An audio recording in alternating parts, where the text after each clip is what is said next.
Hi everybody, welcome to ECE 240, Curriculum Planning.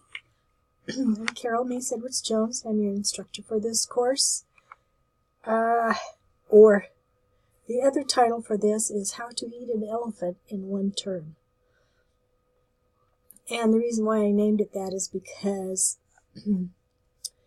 everybody knows that the only way to eat an elephant is one bite at a time. And that is kind of the way we're going to look at this whole topic of curriculum planning. It's going to be based on my information that I attained while I was in Reggio Emilia in Italy and looked at the project approach as a way to develop curriculum. And I was very excited about it. I came back with all kinds of interesting ideas for my own practice as an educator and also some tips to help others. So I'm going to use that basically as the model for what we're going to do this term. So what is curriculum anyway?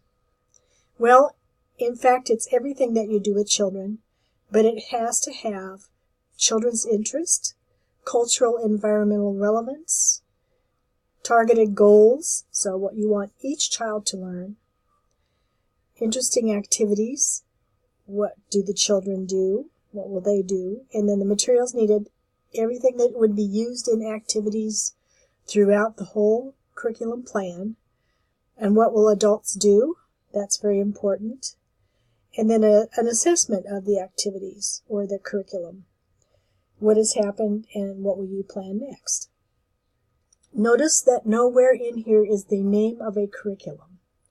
So many people have what we call canned curriculum, and that's where it's already pre-made for you and you just follow the outline, and that is not something that we're going to do this term. So there's some kinds of curriculum to think about, and I have three here. One is problem-based learning. It's a problem-based learning process.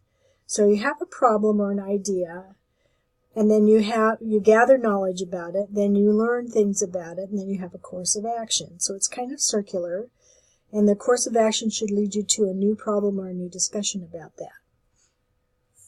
An emergent curriculum is that there's something that happens, and something that comes out of that is an idea.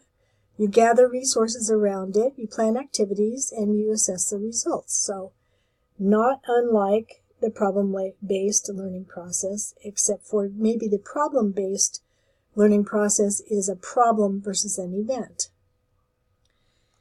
Then the project approach is a lot more holistic, and it can go in any direction. So as you can see from the little diagram from ideas about kitchen, there's all kinds of things that can pop out of kitchen. And so your project or your curriculum could go in any direction based on what you find out about kitchen.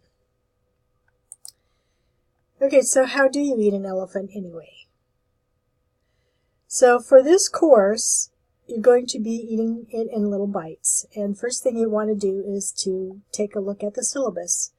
So it outlines the requirements for the course. So it tells you what all you need to have in there.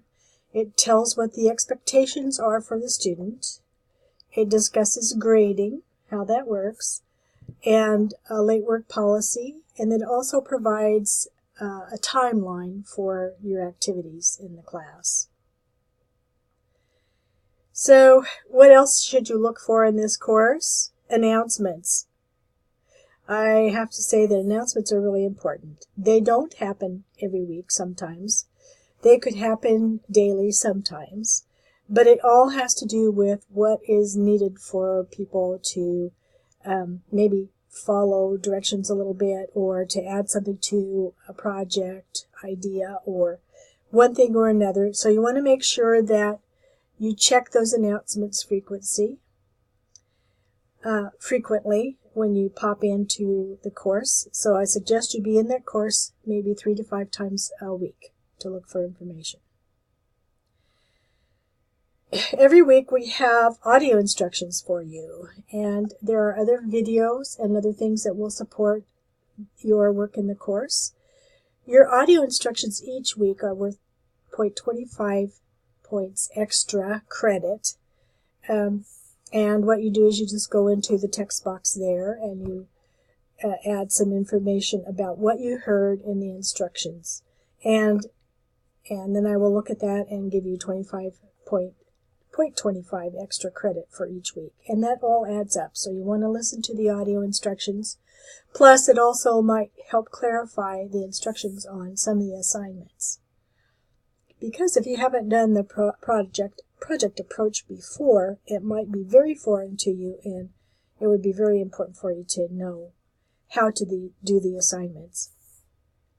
There are also videos and articles and online links that are throughout the course, so you want to make sure that you use those. They are to support the activities that you're doing. And then in the files section that you find in the left-hand column of your course is a whole bunch of resources in there, and it also includes a bibliography with links to other sources online. And the next thing that we do on a weekly basis is a discussion cafe, and that happens every week.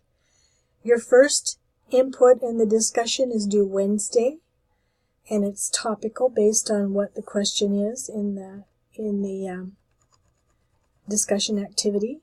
And then you follow up by responding to 2 peers by Saturday. And you want to make sure that you are using complete sentences and paragraphs and writing quite a bit of information, but not too much.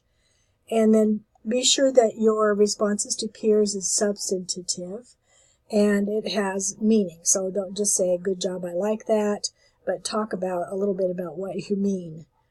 Okay? The next thing is a research assignment, and that is basically your application of what you read and find out in the course.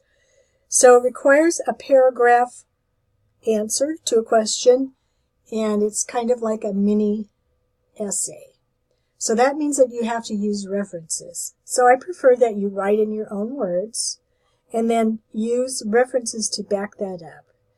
If you don't know how to do that, there's a lot of information online on how to format references, sources in your little essay questions. Okay? Now the next is that there's a midterm quiz. Don't miss this because it is a significant piece of your grade. And it kind of helps me to understand if you're on track or not, because it's going to be related to the subjects that have been covered up until about week 5. So, week 5 and above. So you want to make sure that you do the quiz. Don't skip it, please. What to look for in this course? Continued project activity. So the third thing that you'll be doing every week is a project activity. It is project-based, it's in a sequence, and it leads to the final project. So if you do your assignments every week and you do them in order, it will help you to be able to complete the project with very little extra work. However, if you jump around and you miss assignments and you get out of kilter, it might be a little bit more confusing. So you want to try to stay on task and do your assignments on a weekly basis. Each of the activities has meaning, and it's a piece of your final project. So you want to make sure that you focus on those project activities every week. So what's required as far as textbooks go? Meaningful Curriculum for Young Children by Moravik, Nolte, and Feeney is really important. This is the second edition here in the picture, but you can use an older edition or a new edition. It is fine, and you just might have trouble finding where the information is, but you must be able to find it there, because I don't think they eliminated anything that we're working with anyway. And then strongly suggested, and something that you should just have, is Engaging Children's Minds, The Project Approach by Lillian Katz and Sylvia Shard.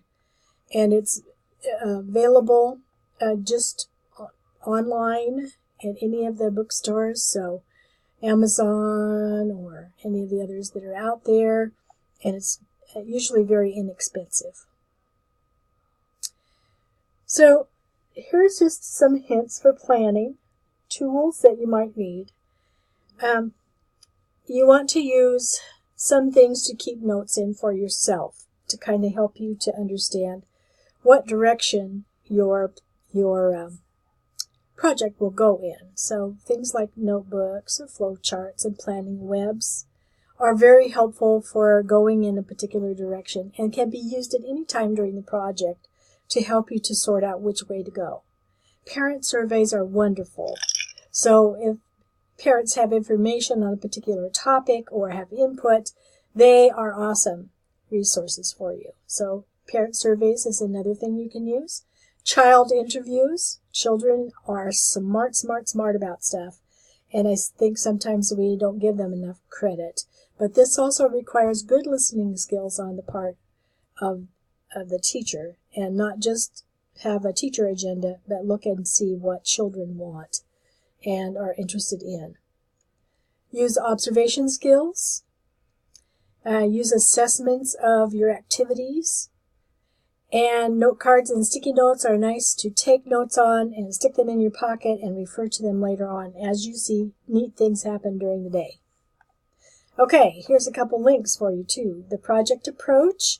This is the Sylvia Shard website, and it has some information in it. The thing that would be nice to look at is the project area where it shows some examples of projects that might tickle your brain a little bit.